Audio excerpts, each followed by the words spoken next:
foreign music of that upper window, of the face of a little girl. And I don't know who lives here, it's a boy, right? But I saw the face of a little girl in that window just now. The exact date appears to be lost to time, but at some point in the mid-1800s, in the dead of night, Dr. Charles Finney, a medical practitioner living in Atchison, Kansas, heard a loud knock on his door. He cautiously opened it to find a woman clearly distressed in holding her 6-year-old daughter in her arms. The young girl was in an incredible amount of pain. Dr. Finney realized that the girl's appendix was about to rupture and quickly took her to his operating room that was located in the basement of his home. Unfortunately, in his haste to help the girl, he incorrectly administered the wrong amount of anesthetic. The girl died on his operating table, screaming in pain as he cut into her. This is the widely spread origin story of one of the most infamous haunted houses in all of America, a Sallie house. But while it makes for a creepy tale, it most likely isn't true, or at least there's no evidence to say it's true. There are some elements that are, though Charles Finney was a medical practitioner that lived in the house. In fact, the house was built some years before the story is said to take place by M.C. Finney.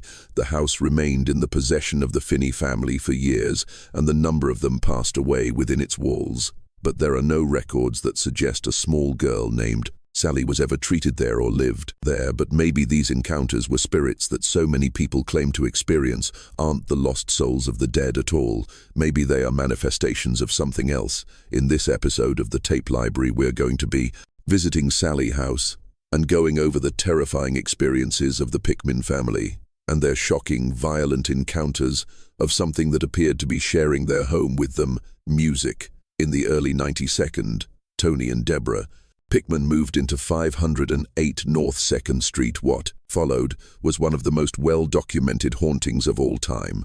A big part of this was due to the television series Sightings. You carried out numerous investigations into what they referred to as the Heartland Ghost. Because of this, there are visual examples of many of the phenomena the family encountered during their 2 years living in the Sallie house. I'll link to the Sightings episode in the description. If you want to watch these clips in full, I'm going to go over some of the most notable incidents in Deborah and Tony's time in the home. There are so many encounters they describe. I strongly recommend delving into some interviews with the couple if you want to learn even more. But here we go. Deborah was from Buffalo. Originally, he's always had an interest in the paranormal, but never experienced anything personally in her younger years. The two met in Kansas and bought the house in Atchison together when they were expecting their first child. Tony did not have any interest in the paranormal. Though he was raised as a Catholic, it all started fairly innocently. Everything seemed fine when they moved in, but within a month of being in the property, they started to hear odd noises. Lights would flicker or dim. There were strange occurrences, but nothing jumped out of them, as specifically paranormal lights were dim while they were sat there watching television multiple times a night. The chains on their ceiling fans would spin even when the fan wasn't on, or it would look like someone was almost flicking them again. Nothing that I felt couldn't be explained of the wind or electrical issues. They contacted the landlord, but could never find any electrical problems in the house. The baby would wake up often in the night. Every time he'd fall asleep in his nursery, he'd almost immediately wake up again crying.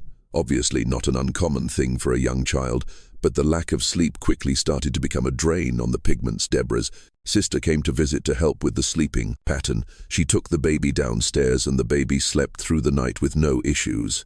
The sleep disruptions only seemed to happen when the baby was alone in the nursery.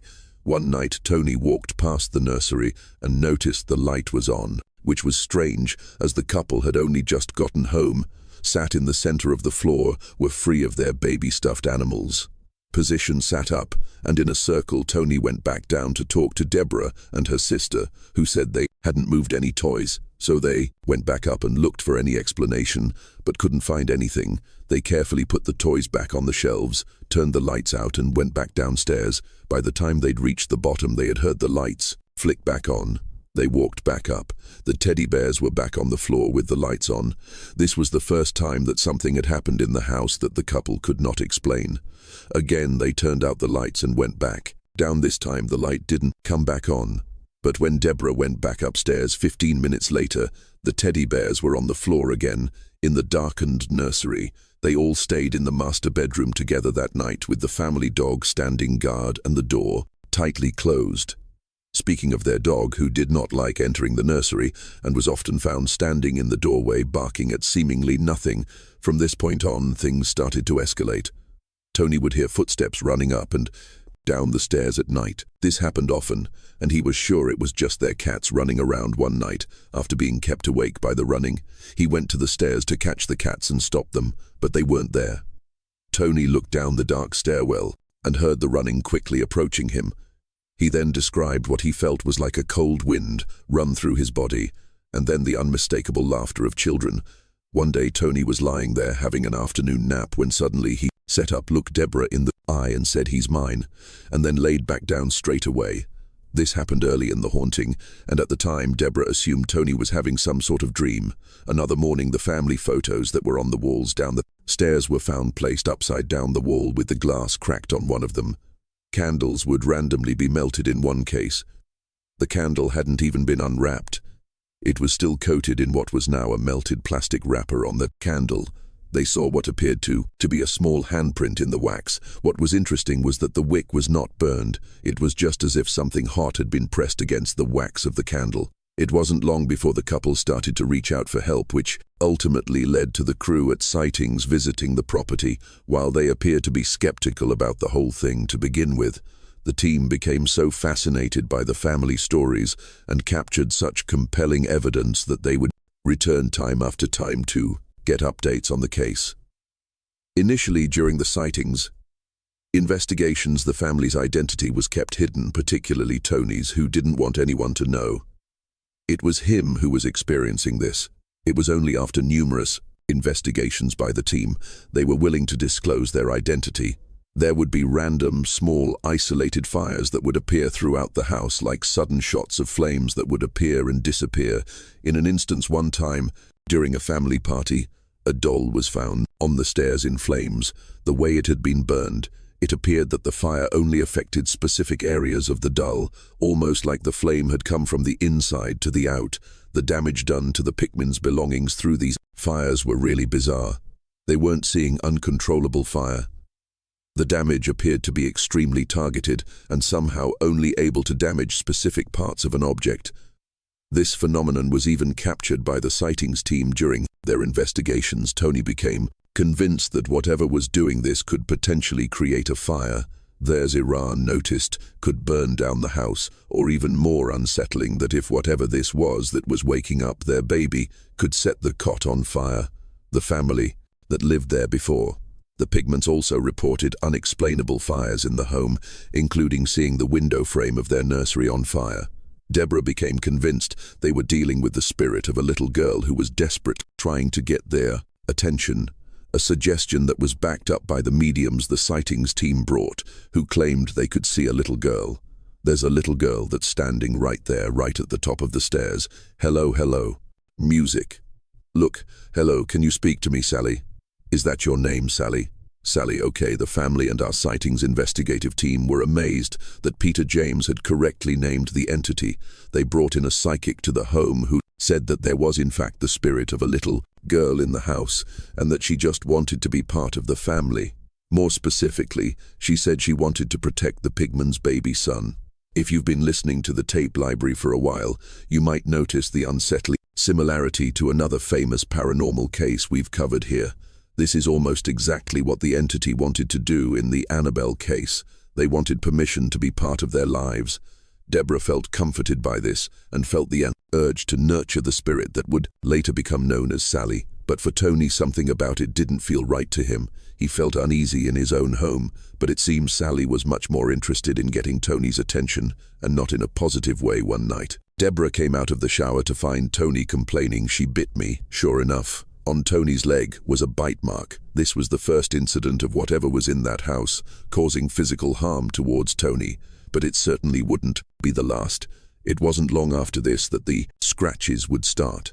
Tony would often find deep red scratch marks on his body. Some would bleed, others would be accompanied by sharp pain, some would appear without any pain at all. Whatever was in their home had certainly appeared to take a disliking to Tony Pigman. Tony came home from his night shift one morning, got a glass of juice from the kitchen. He turned around to see a little girl standing at the entrance to the basement door. She wore what he described as an old, white outfit, the sort of thing a little girl might have worn. Church in the previous century stared at him. She looked terrified. Tony froze. It was only the realization that he could partially see through her that snapped Tony out of his almost trance-like state. He dropped his glass and ran upstairs to find Deborah. Tony later drew an image at the girl. Interestingly, a previous resident of the Sallie house claimed they had an imaginary friend while living in the house as a child. When they saw Tony's picture, they immediately recognized the girl as their imaginary friend. She called her Sallie. Other times, Tony saw what he thought was Deborah walking past him in the hall. He looked exactly like her, except she appeared to be wearing an old housemaid's outfit, with her hair in a bun. But Tony is adamant that whoever this was had Deborah's face. He'd follow her into a room only for the apparition to disappear. As we've already discussed, there is no evidence to suggest that there was a child named Sallie who died in that house. Tony saw more than one apparition in this house. Could whatever is residing in that house be taken on the form of others? A small child's loved ones, to lower their guard, to seem innocent, harmless, but deep down its intentions were much more nefarious. The possibility of this is potentially backed up by the next encounter Tony had. Tony was now hearing scratching in the walls when he laid in bed. He said it often sounded like 6 or 7 people were inside the walls, whispering, but he could never make out what was being said. One night he said he was laying in bed, and the foot of the bed was a window. He saw what looked like dust particles blowing past the window, but gradually the particles grew darker and larger. It drifted towards the bed, and slowly took the form of what appeared to be a woman, an older lady, all dressed in black. She floated towards Tony. The drawers on either side of the bed were slamming open and shut. The waterbed that Tony was laying on was flopping around like crazy. Couldn't scream. The woman got closer and closer. Her arm shot out and reached for Tony's throat. The woman yells, "I'm gonna," as she reaches for his neck. Then suddenly Tony saw what looked like a giant black bird. The woman was gone. Will the furniture stop rocking instantly? Tony started screaming for Deborah, desperately trying and failing to open the door. Deborah was across the hall with the baby. She didn't hear a thing except for Tony yelling a case of sleep paralysis as an individual incident.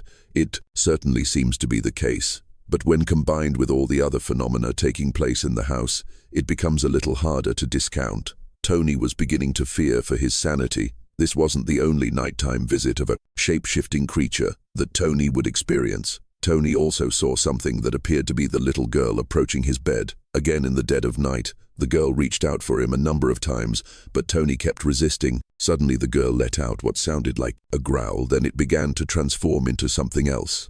Something on all fours, hunched over with worms hanging off its melted flesh, each time the sighting crew would come to visit. The phenomena Tony was experiencing would get worse. Scratches, the visions, the sounds, each visit from the crew would make things worse for Tony. The crew would check Tony for scratches anytime he was going to be left alone, like if you went to the bathroom, just to make sure he wasn't doing them to himself. Many members of the sightings team were skeptical of the whole thing, but then saw scratches appearing on Tony right before their eyes. New welch began to form on Jeff's stomach. Then I was shocked to see mysterious welts forming on his forehead.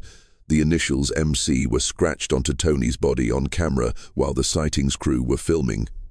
We're in control here, so don't MC a strange coincidence, since the house itself was built by a Michael C.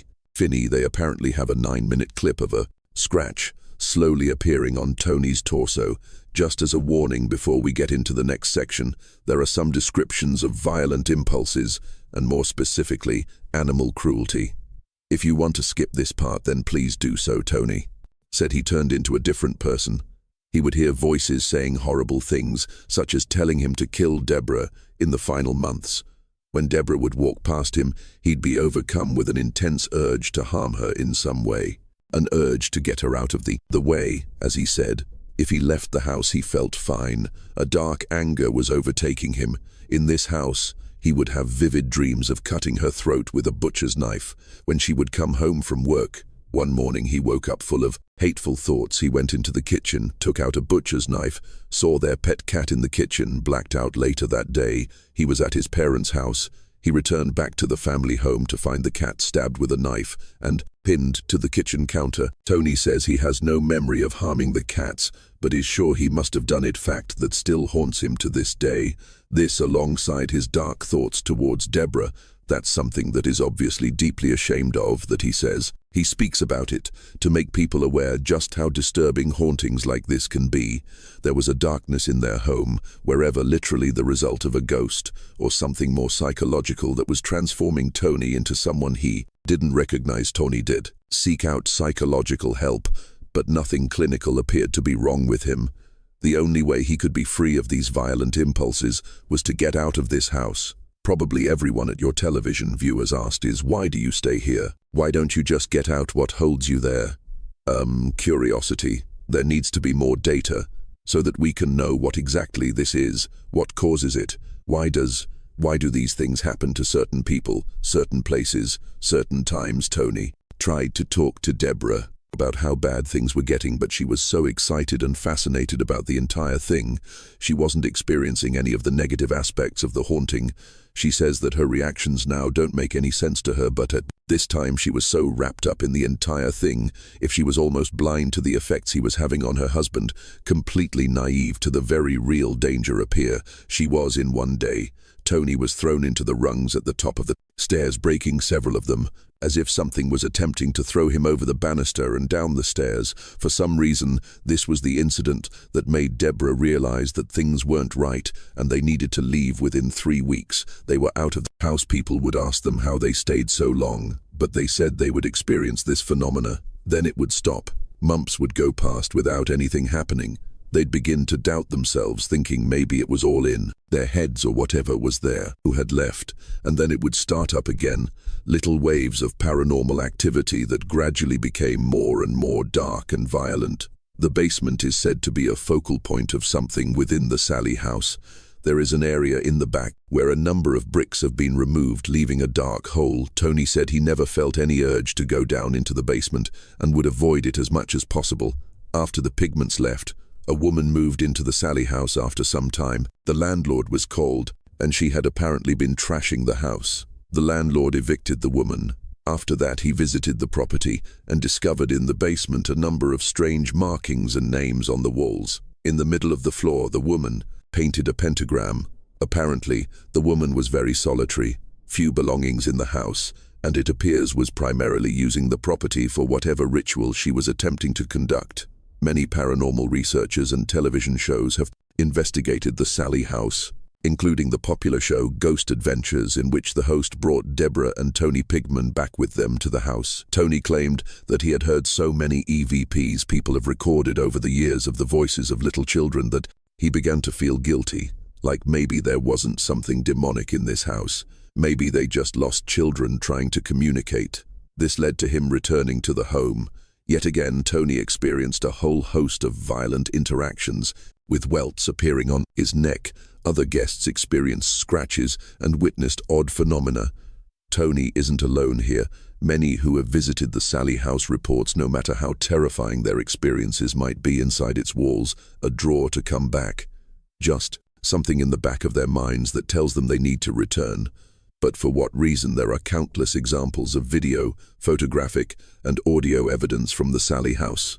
The Sallie house has become one of the major tourist destinations for ghost hunters all across the world, and because of this there are so many investigations that have taken place within the property. What is remarkable is that so many others appear to have had experiences that back up some of what the pigments they have been talking about. I'm gonna leave you with one specific piece of evidence that was recorded during an investigation into the Sallie house. I try not to talk about my own personal beliefs on this channel, but I like to see myself as an optimistic skeptic. I have no evidence for the existence of ghosts or anything paranormal, but part of me really hopes it's true. Additionally, this is a horror channel, or never knowingly include any false information in the video, but I do take things as much as I can at face value, because I'm telling the stories and the way they were originally reported. As far as evidence of the supernatural goes, I have never heard or seen anything that made me go beyond that's strange. EVPs in particular, while I've heard some really creepy ones, part of me always thinks this could be easily faked or could just be a strange sound happening in the distance from a very mundane source. I heard this clip I'm about to play you 2 years ago, and it has never left my mind. The moment I heard it, I froze in my seat, re-listened to it, and then played it to anyone I knew who would be interested.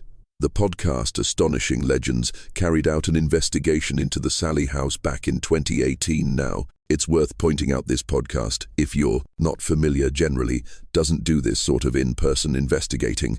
They do deep dives into all sorts of unexplained stories and try to prove or disprove it as best they can, and they're usually grounded and level-headed manner. They are not a ghost hunting show, nor do they overly dramatize their stories. I strongly recommend their series on the Sallie house. If you are interested, it goes for hours covering the history, interviews with the Pickmons and others involved in the house, as well as breaking down their own investigation and even attempting to debunk the evidence they themselves collected on the 20th of July 2018. A place to the audio recorder, a Panasonic RRDR 60-inch, the nursery room at the Sallie house. The recorder is set up, so only records when it hears a noise. The place the recorder in the room quietly left and then returned. A few moments later, no audio effects have been added to this file. Beyond an increase in volume, many who have listened to this recording have experienced traumatic sensations, so please do so at your own risk. Okay, for about here with the world, leave it on this recorder and we will share it. Leaving now, closing the door. No one else to do this right. This time, foreign applause. Foreign applause.